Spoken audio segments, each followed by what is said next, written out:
So, dear friends,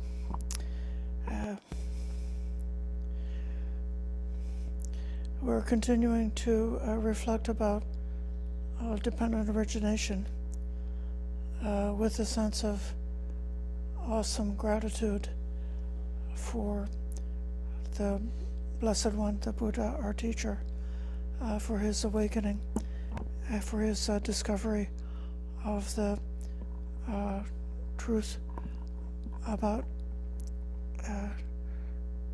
conditionality and his ability to point it out to us. After his Vesak after his awakening on the Vesak day, the full moon of May, he stayed for several weeks meditating and enjoying the bliss of what he had achieved, what he had realized.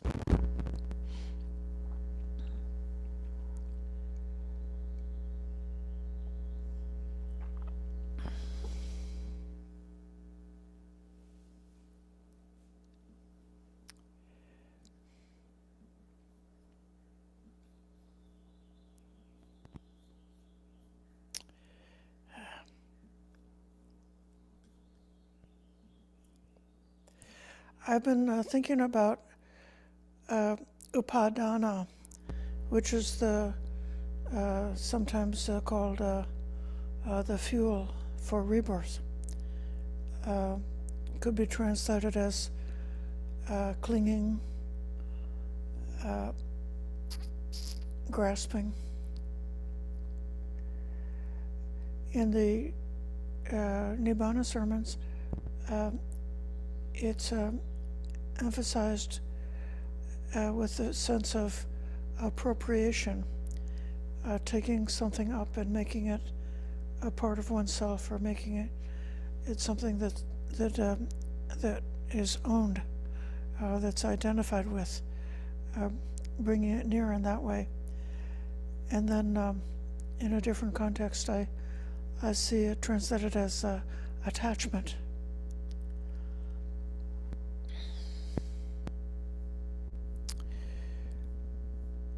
There's a few places in the suttas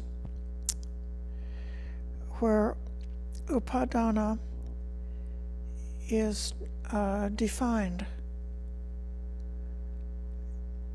in terms of attachment to sensual pleasures, attachment to wrong views, attachment to precepts and observances, and attachment to theories of a self.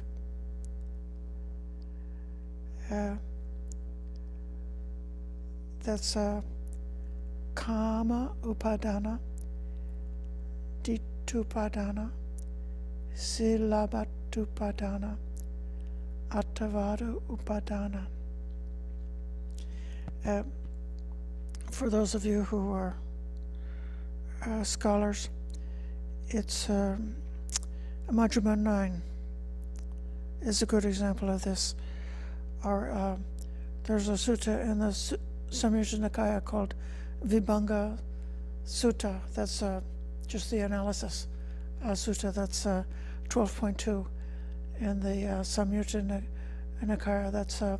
That's in the collection, which is concerned about causation, and so number 2 in that chapter gives the definitions, and they give that definition. You see it in there's another wonderful sutta called Sangiti Sutta, which is called chanting together, and that sutta is nothing but a lot of lists, which we could visualize the bhikkhu or bhikkhuni sangha when in the early days when we had to remember, what have we learned, what have we understood, and can we keep all of the puzzle pieces sort of together in the mind in the right sequence, in the right order, and remember how they are fitting together.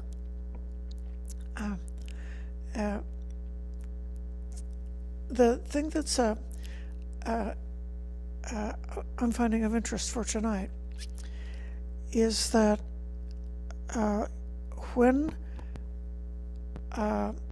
attachment is defined in this particular way, what precedes it is that there are the 6 sense bases, the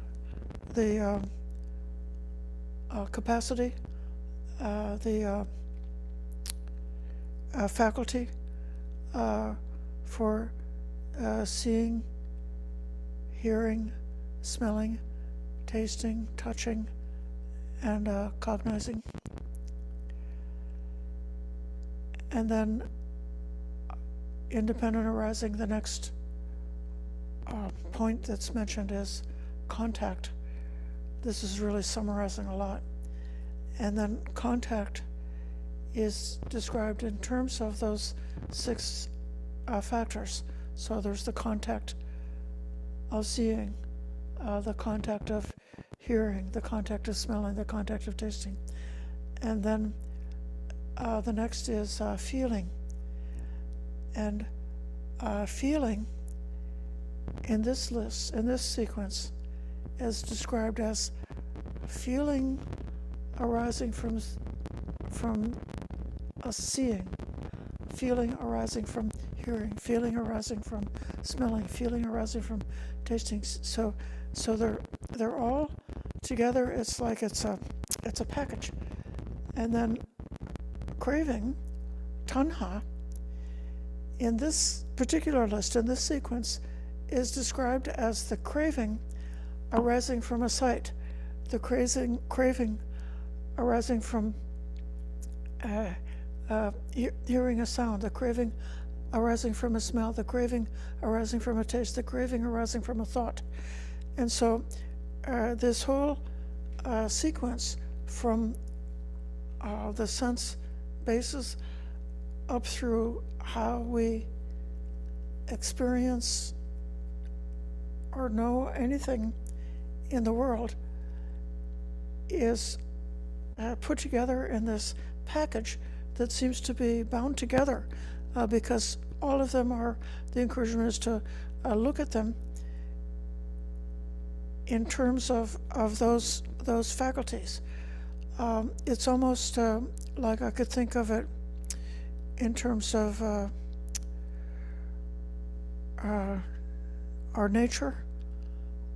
When we had the karma to be reborn as a human being, we got born with these capacities, and then this whole package from having the sense faculty all the way right up through craving, all seems to come together as a natural result. Now, we do, in a different context, see different ways of looking at some of these factors.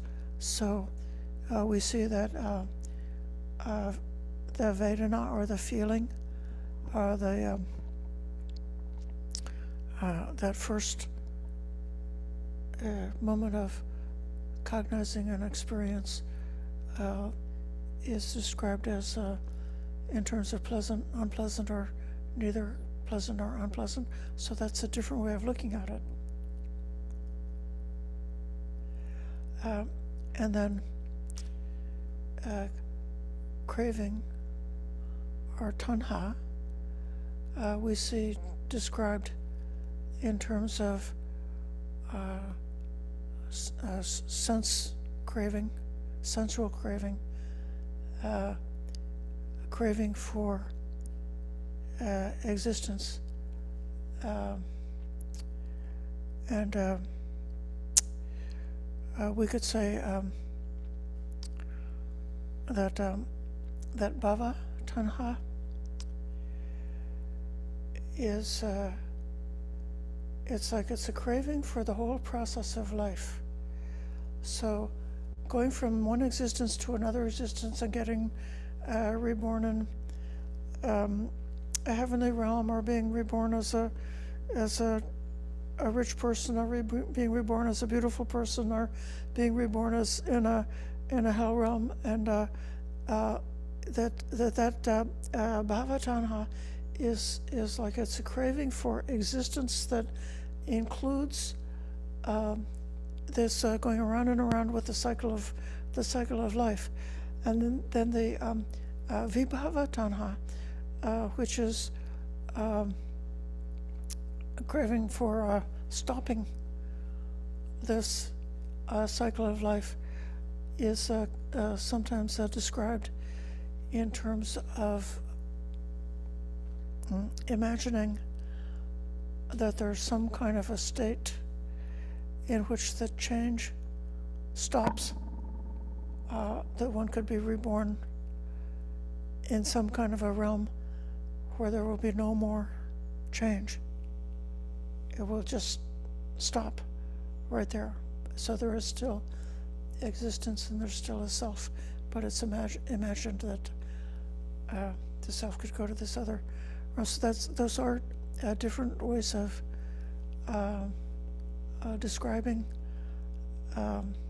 especially ways of looking at Vedana and ways of looking at tanha, or craving.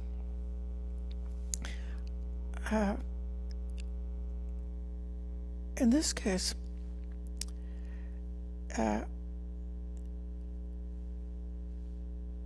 looking at them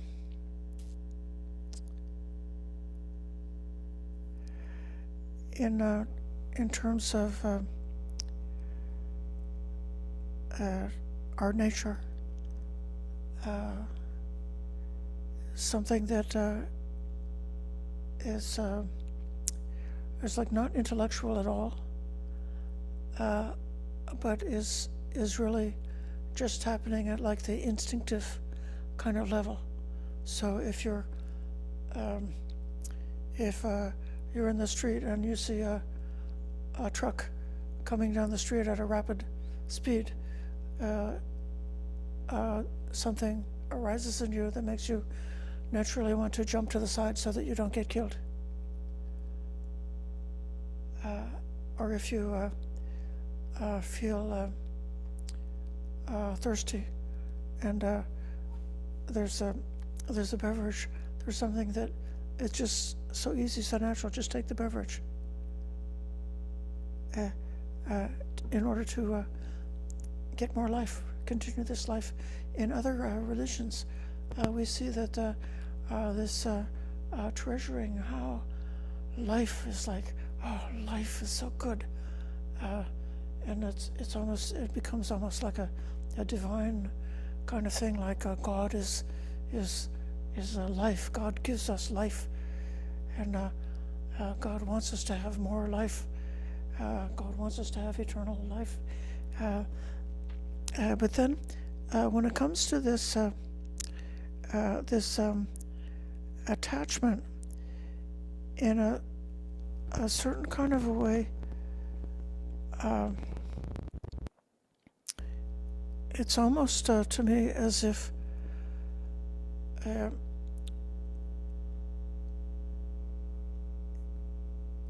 it's gone over to something that is more involved with thinking and ideas and concepts.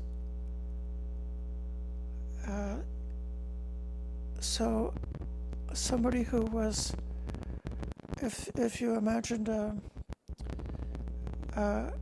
I guess a wild child who was accidentally left in the forest and raised by a wolf, and never had any contact with human beings, just only had contact in the animal realm, and existed with their natural instinct, with their mind, but without having human language or human culture. They might have all of these tendencies that are connected to the senses, arising from the senses.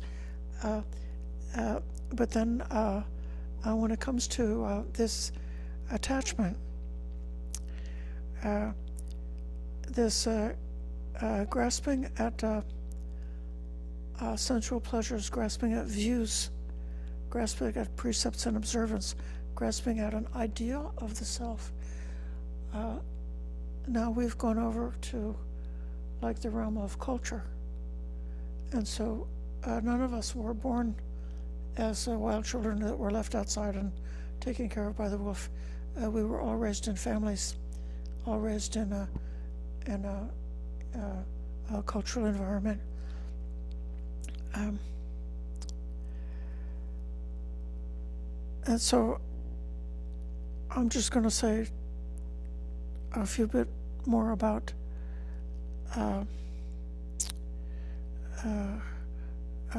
what this is.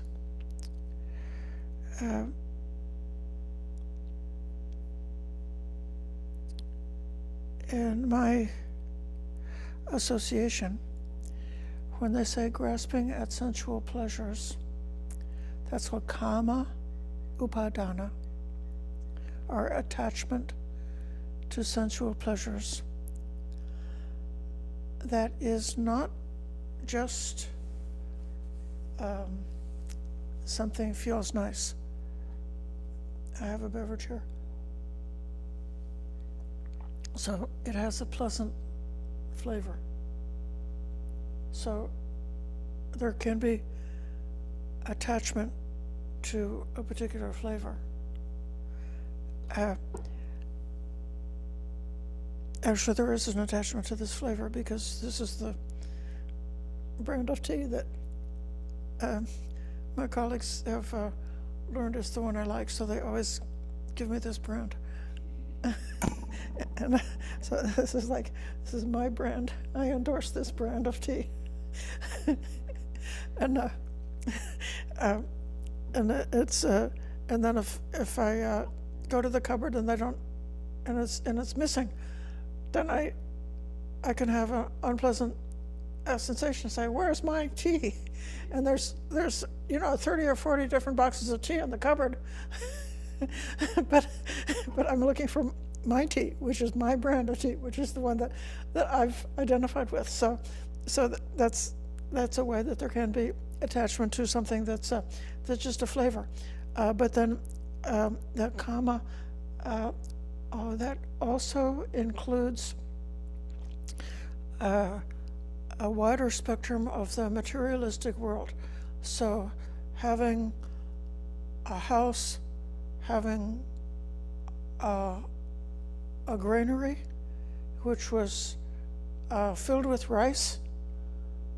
So you've got enough rice in your granary to last you through the winter, and you have relatives who are all alive and healthy, and you have children and grandchildren who are alive and healthy, and you have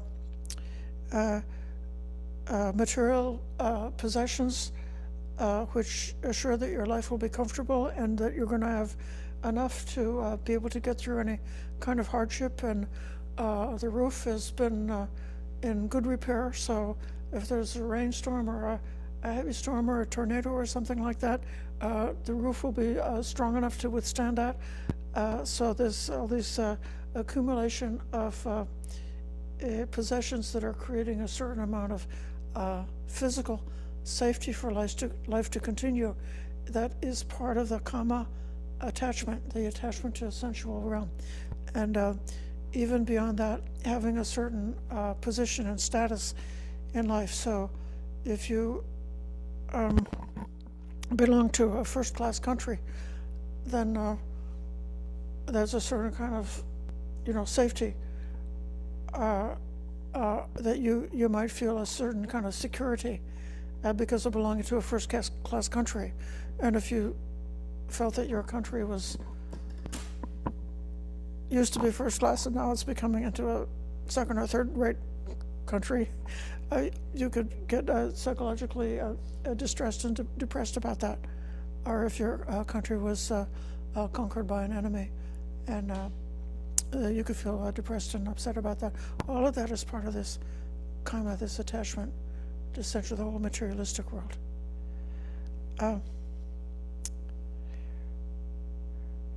The attachment to views is in particular described as attachment to the two major kinds of wrong view. So if you got the wrong view of eternalism, thinking that there's something in you, some essence that will exist forever, and if the other beings that you encounter, you feel that there's something that's going to exist forever, and the other objects that you encounter in life, feeling that they have some kind of essential quality that's unchanging. That's what the first wrong view. And even in it's said that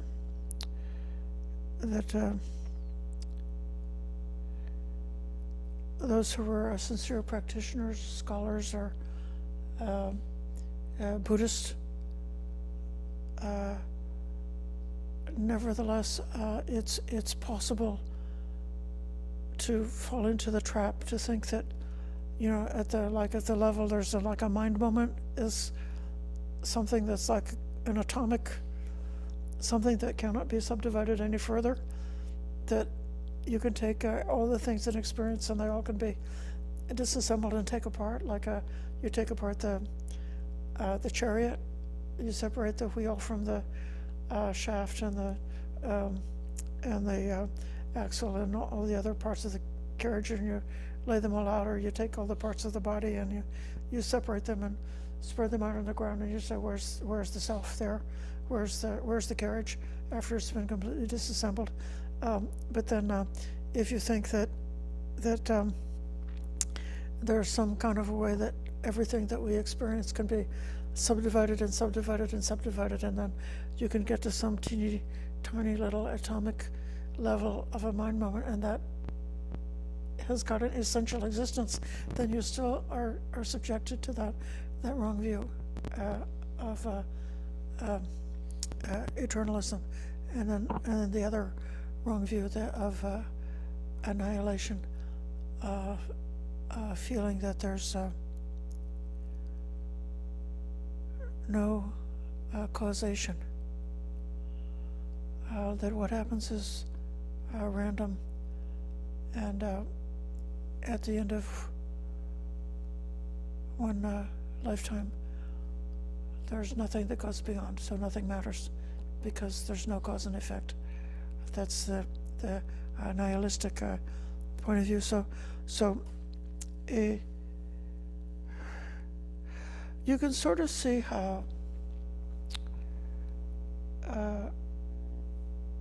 just at a very intuitive, non-intellectual feeling level, you can get a feeling about it's great to be alive. And then it will be another couple of steps beyond that. The one develops a concept of eternal life and becomes attached to that concept.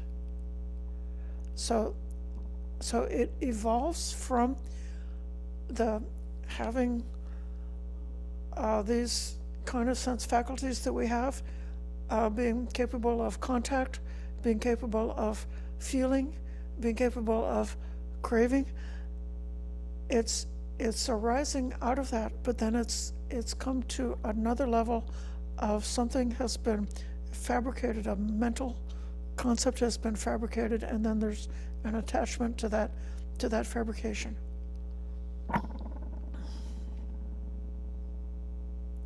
Years ago, I had a frightening experience of hiking by myself over the summit of Mount Musilak in New Hampshire. When I started the hike, the weather was fine, but then at the summit of the mountain, it was extremely windy. And when it came up to the very top of the summit, the wind was so strong that I was not able to get over the top of the summit. Every time I tried to, I would be knocked over. This is a very old trail. It used to be like for 100 and 200 years, that mountain has been popular with people. So the trail was a shallow gully on the two sides. So while you're going up the trail, you're a little bit out of the wind and protected by that. But then when you get to the top, you're out in the weather. And I was obliged to crawl on my hands and knees off the trail and around the edge of the summit because I couldn't get over the summit. And then I got down onto the other side and got into the trail part that was a little bit sunken down, a little bit protected. And it was one of the most amazing sensations that I've ever had, that I felt I was going to live. And I wasn't going to be killed right there. It was really frightening. And to come out of the danger and into safety was such a visceral, such a amazing, wow. It was like amazing joy. And so this is how just something that is part of the natural experiences that we have as we go through all of the ups and downs and the various ins and outs of life, gives us a chance to have these kind of purely emotional responses to things, but then we can just go a step beyond. So this is how it seems to me what's clarified with that definition. What's the difference between craving and clinging? What's the difference between tanha and upadana? That the upadana has come over to the level of mental fabrications, and it's got a different kind of a set of objects or things that are concerned about.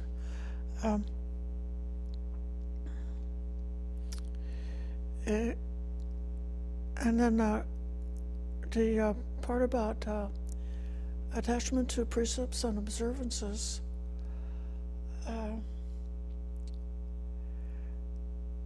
in this case,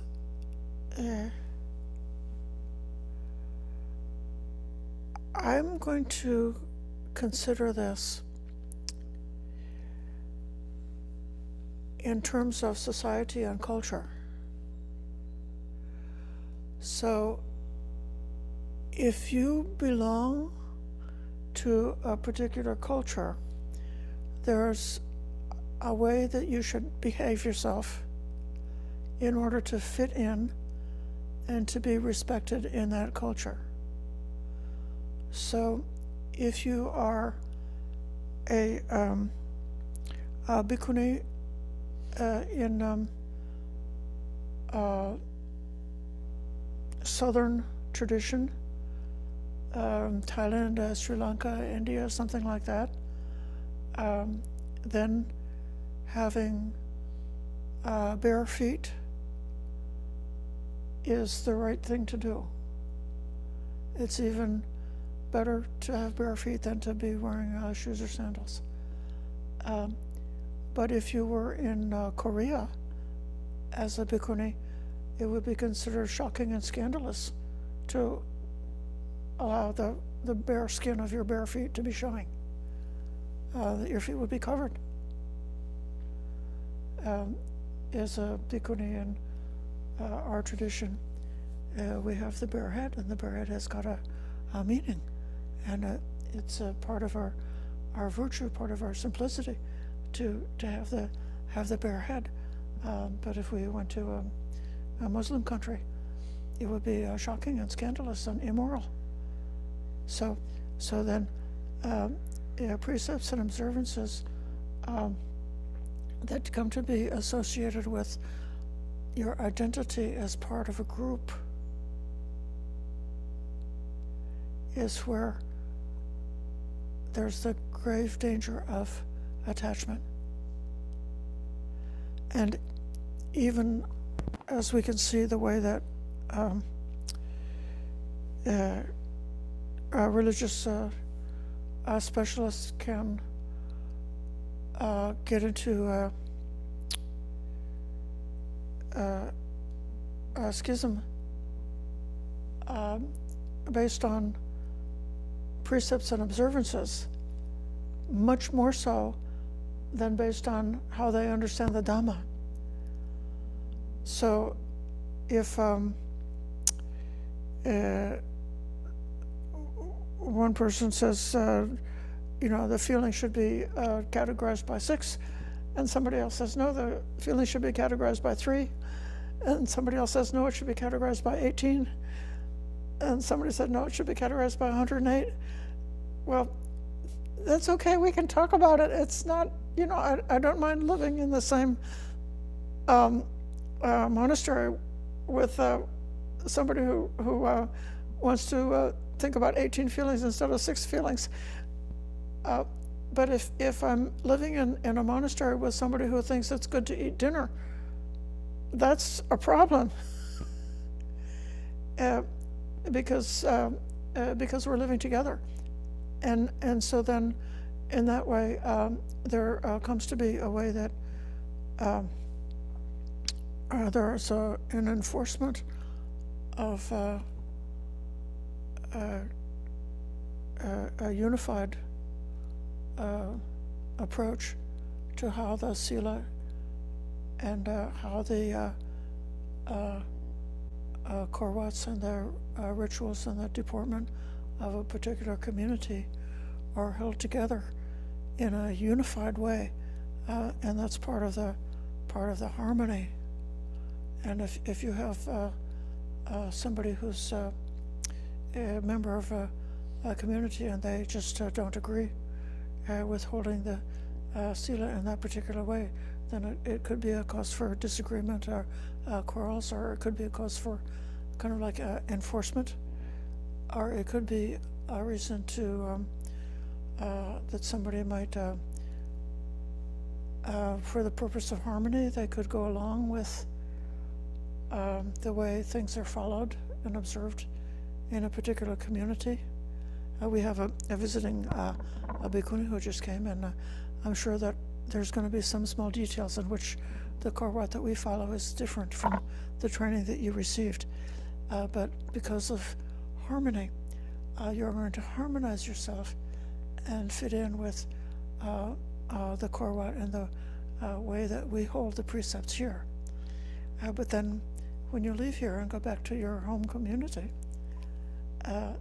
you may instantly give up the things that were different and revert back to the way it's held in your own community. So attachment to that is a tremendous barrier, danger, problem. The sila, which is to do with the inner purification of the mind, the fundamental wellspring of where virtue comes from, is essential to the path. But clinging to details in order to create a group identity, or using the standard of morality as a weapon to beat up your adversaries or your whoever it is who you perceive to be different than you, then if you've taken it that way, you've got the wrong end of the stick, and that would be attachment to precepts. And then the last one is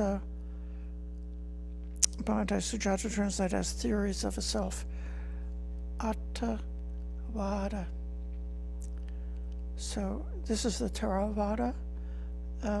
This is the school of the elders, or the, and then there's the Attavada.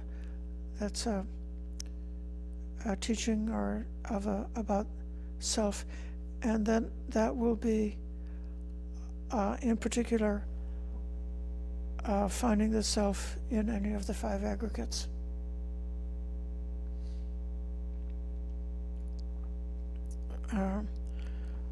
This is the kind of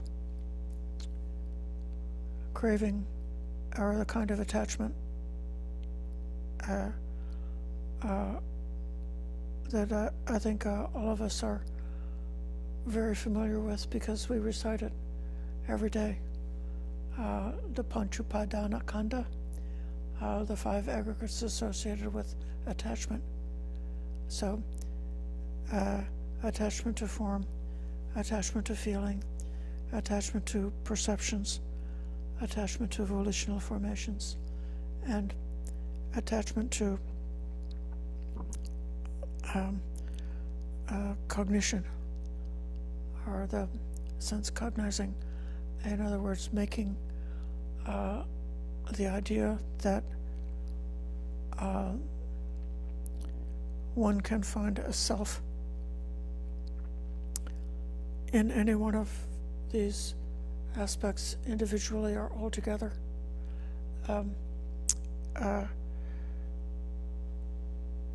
Or you could say that I'm not quite sure that I don't know that there is a school that claims that these things are the self. It could be that there is. I'm just not aware of it. But I'm quite aware that when the self-delusion springs up, or when we fall into some kind of attachment to self, with all of the painful consequences of that, one of the most effective, fruitful, and skillful ways to get out of it is to analyze in terms of those five factors and say, what part are we clinging to? Is it because of, anxiety about this living body? Is it because of identification with the feeling? And if I say, I feel very sad, and Leo's here in the room, and Leo says, no, you're not sad, then I would get so upset, saying, how dare you tell me what I feel? Because it's my feeling. No, you can't tell me what I feel. So this is why you can see how we identify, and the same thing, with a perception. Like if I think you've got a perception about the way it is, and somebody says, no, your perception is not valid. How upset, how contentious, how easy it is to fall into quarrel and fighting, and it's because of that identification. It's because of that attachment to these things that they become such a ground for contention, such a ground for upset, such a ground for the mind becoming extremely disturbed and perturbed and in turmoil and reactive and deluded, confused, compulsive, obsessed, capable of committing all kind of unskillful karmas that will tend to take us the opposite direction that we want to go, so that instead of going in the direction of bringing the cycle of rebirth to its end, that we've fallen into the pattern that is perpetuating and giving more energy and food and more nurturing to the cycle of rebirth. So with that, I'm just, this is a little bit academic, it's like, you may feel like you're in school, but I want you to remember that in several of the sutras of the Buddha, that clinging is not just a strong form of craving. Like, it's not just, don't just think, if you have a lack, or because of the unbalanced response to Vedana, you want, that craving comes up, and then when you got a hold of it, you keep it, and that's you're clinging. So you wanted it, then you got it, and then you cling to it. That's true in one way. You could look at it that way, but it's also very useful to think of it in terms of these four kinds of the four attachments. And so if you suffer, if you're miserable, if you keep making mistakes and you don't know, why can't I be good? Why do I keep making mistakes? Then one way to examine is to say, well, which one of these four attachments has got a grip on me? Attachment to kama, to the sensual pleasure, everything from your favorite tea up to your favorite country or your favorite social status. Those are two wrong views. Using the precepts and observances as a question of establishing an identity, rather than as properly using them as part of this gradual training, and finding the self in any one of the five aggregates. That will be a very useful way to examine and then find out how to get out of it.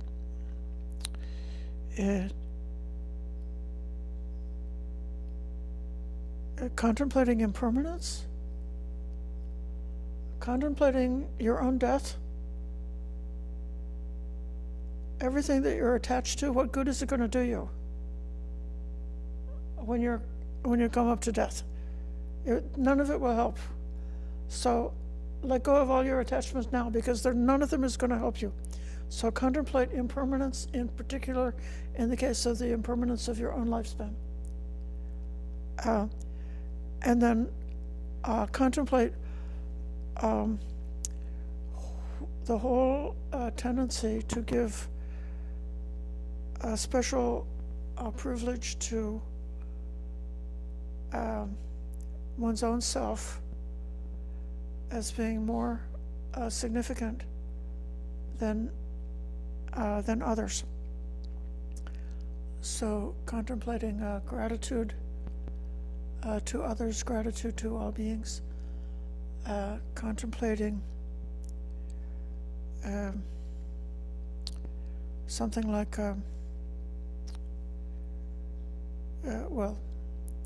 the loving kindness, the practicing the Brahma Viharas, where the focus is on the liberation of all beings, the happiness of all beings, giving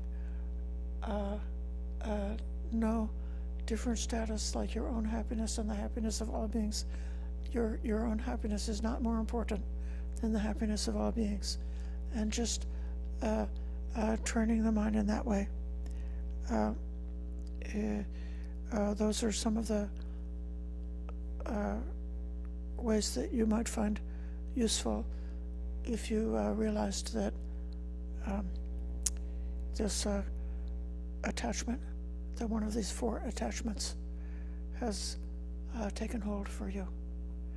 I'm going to stop here and give 18 minutes for your comments and questions.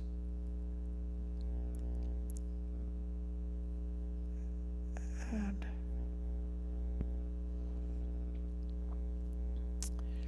whoever would like to ask a question or share your own wisdom or your own success, please put the hand up, and now I'll call on Richard.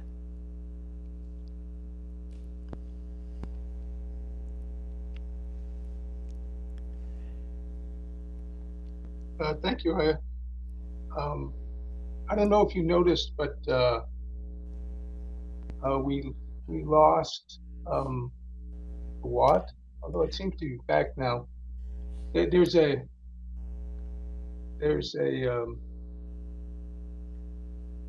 the iPad is out of batteries. You didn't lose the Watt. I put a note in the yes, the that's chat. what I was saying in the chat. Yeah. For some reason, the word chat wasn't coming to me. Thank you, Shari. Yes, Anyway. I did see it go out.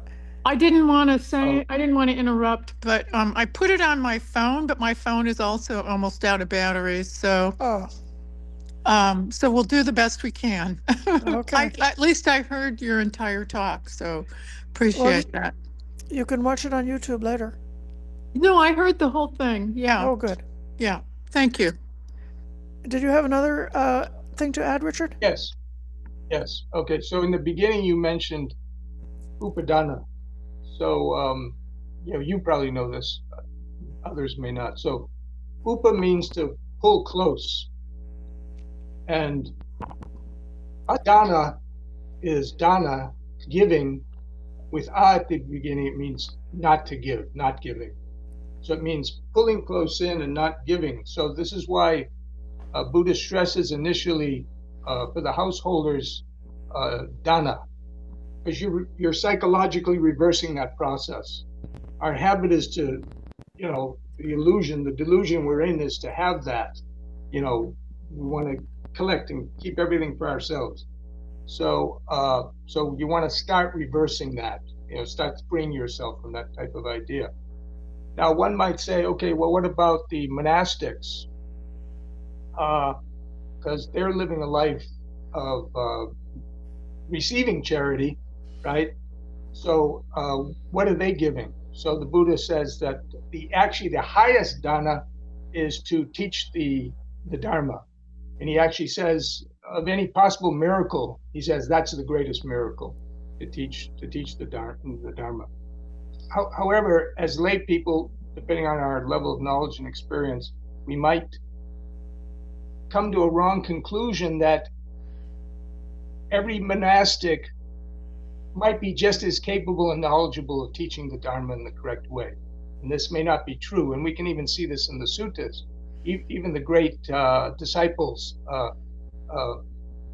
Sariputta, Moggallana, Ananda, and others, there's only relatively few sutras spoken by them. And there's many, many, many, many other arahants who aren't known to teach anything, okay? Besides a few famous ones. But just because one can attain arahantship doesn't mean one automatically knows, like the Buddha's range or Sariputta's range or something, about every little nuance of Dharma. It just means that they've been able to free themselves, free their own self. So you also spoke about attavad. So you can say this is a doctrine of self, okay? And so the word doctrine means a belief or a group of beliefs that someone speaks. Now, belief means that it's just sort of like an idea in your mind, but you don't know. You don't have any experience or not. So you're just believing something. Someone told you that it sounds okay or good or whatever, it appeals to you, and maybe you're repeating it. And we can even see this in Buddha's own experience. when he went to study with his meditation teachers, he said he became totally familiar with their doctrine. He could tell you everything about it backwards and forwards. And then it occurred to him, hey, but what about experiencing it? I haven't done that yet. So he draws the distinction there, right? Even a person who can become very, very familiar with a doctrine or whatever may not actually have experience in it. So then he pushed on based on what he had learned, and he accomplished what the teacher said should be accomplished. But then in later reflection on it, he realized that it was not Nibbana. So he moved on, and till he finally, on his own, found Nibbana, and that's why he's called a Buddha. But again, getting back to this Attavad, we see in the Ananda Sutta, in the Samyutta Nikaya, that Vacchagotta comes to the Buddha and asks him these questions. Now, Bhikkhu Bodhi has it here. Is there a self? Now, the word is actually ata. It's a little hard to pronounce. So the first ata comes from ati. It means existing. And atta with a long a at the end means oneself, one's own self. So his real question is, do I have a self? That's what he's saying. Do I have a self? And then the next question is similar. It begins with an N, it negates it. Natata. Do I not have a self? So Buddha remains silent. So Ananda comes and asks him, why didn't you answer those after Vacchagotta leaves? Why didn't you answer those questions? And the Buddha says, well, if I had said yes, you have a self, right? Then I would be siding with the eternalists. And if I had said, no, you don't have a self, I would be siding with the nihilists. Now, okay, so what does he mean by that?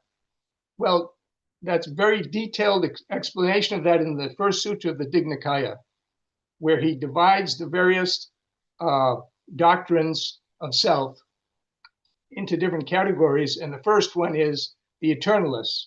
And it may not be exactly what people think it is. And same thing when he gets later on, when he goes into the nihilists. Again, the way that this is described by the Buddha might not be exactly what people think. And I don't want to pass judgment one way or another, but it would do everybody a good turn to study these suttas in detail so that they can see that, like, it's based on speculations or a combination of experience and speculation. That's all Buddha is talking about. That's why it's a doctrine. It's a belief system. Okay. Whereas Buddha is saying, okay, here, I'm going to teach you these experiences. I'm going to teach you how to do these jhanas. I'm going to teach you how to enter into the formless realms. And through that, you're going to understand what is self and not self, what that relationship means in terms of your body, your six senses, the four elements, et cetera, states of mind. And ultimately, the goal is to break free so that, you can end this process of samsara and suffering. Anyways, I'm sorry I spoke so long, but sometimes I think people would do well to kind of explore these things in more detail. Anyways, thank you very much for listening. Okay, thank you so much. There's a question in the chat, which actually is about my explanation of vibhavatanha in terms of craving for an existence that's unchanging is different than the description that's very often given about like a craving for extermination of the self or something like that. Yes, that is different, and my expert backing for that is David Kalupahana, who's a teacher of the philosophy of Buddhism, but I can't tell you which book it's in because I have it in my notes. But that is it may be something that's at the commentary level, but the craving for an unchanging existence is called vibhavatanha. Okay. Okay, so I see there's a question right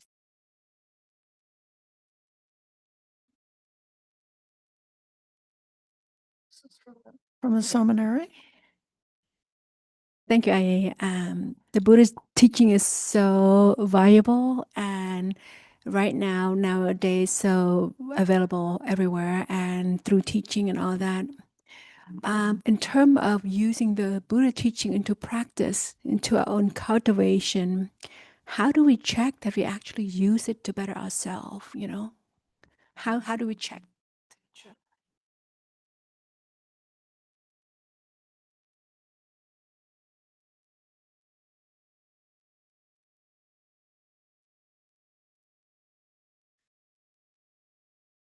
So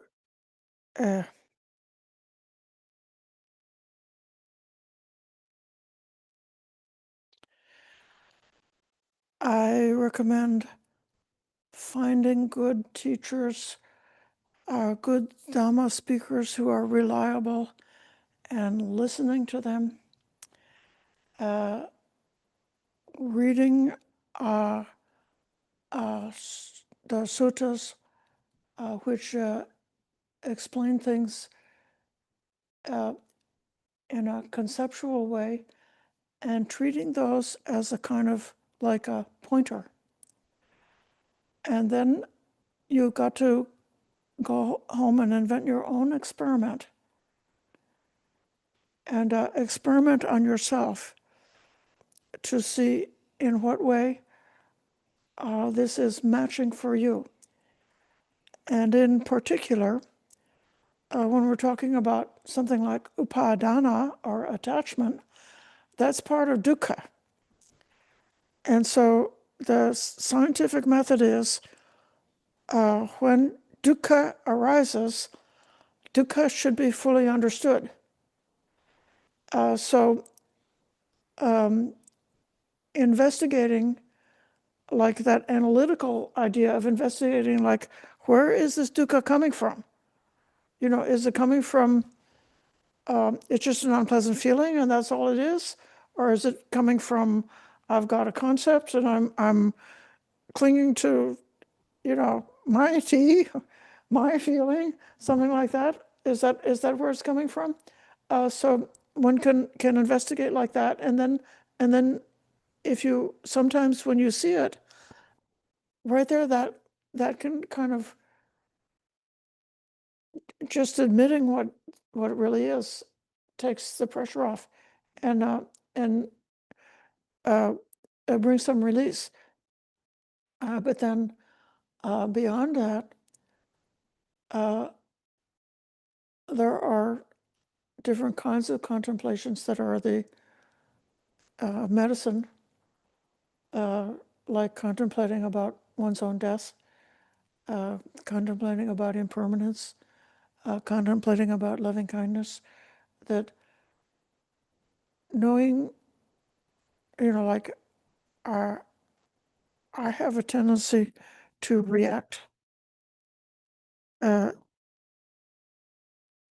come into an unskillful reaction whenever it's something about my tea. I'm not saying that's the case, I'm just saying that as an example.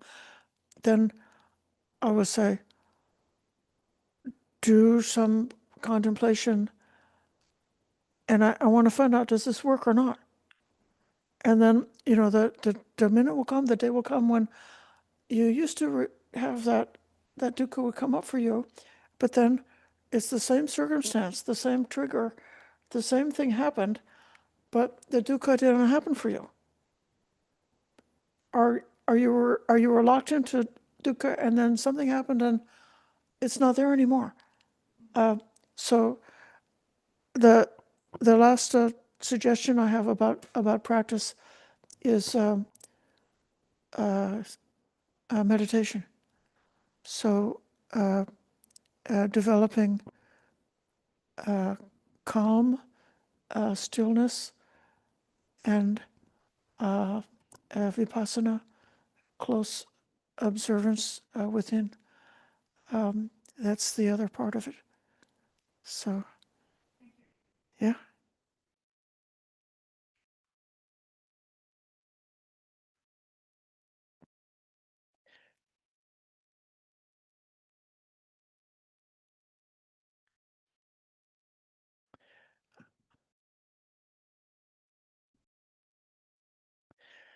I'm bringing the view in of the what Buddhanasaran, and I'm glad that you all are still here. We can close by giving respect to the Buddha, Dhamma, and Sangha.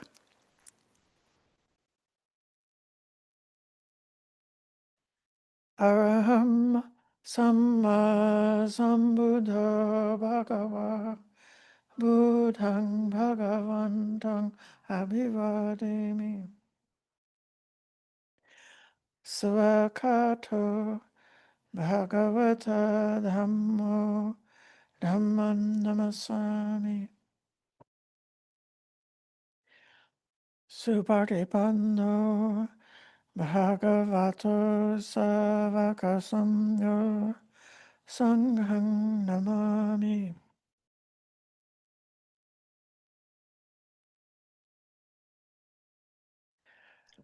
Sadhu, sadhu, sadhu. Thank you, Ayya. Okay, thank you everybody for your practice and your presence tonight. Thank you, Shari. Sadhu, sadhu, sadhu. Thank you. Thank you, Ayya. Thank you. Good night.